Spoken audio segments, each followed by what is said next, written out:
Magandang umaga po sa inyo lahat. Nandito po tayo sa Daanan ng Rojas, kung saan nakikita po natin ang iba't ibang klase ng mga floral food. Maya-maya po matutunan natin ang for vlog ng ABS-CBN.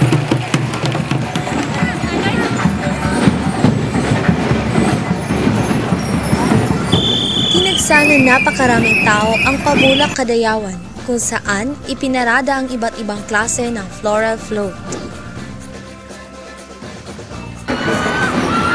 Sumabay rin sa parada ang float ng GMA at ABS-CBN.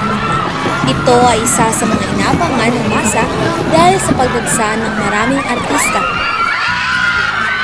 Tulad nila Lovi Po, Solenn Yusuf, Chari Pineda, Catherine Bernardo, Jessie Mendiola, Jake Cuenca at marami pang iba. Sa kabilang dako naman, sakay rin ng Coca-Cola float sina Enchong D at Joseph Marco. Nakapanayam din natin ang dalawa sa mga nakasaksi ng Pabulak Kadayawan. Mga entries sa floral float parade yan sa ngayon. Kasi dati, ang dami yun eh. Pero ngayon parang 10, ganun. Ganun na yung number. Pero yung sa mga tao naman, syempre marami pa rin noon.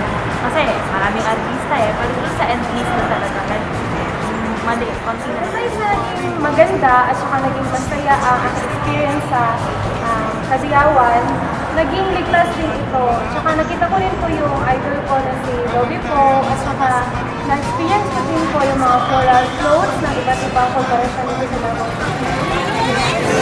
Talagang kitang-kita naman ang kasiyahan ng mga Davaoenyo sa pagdiriwang ng ating kapistahan.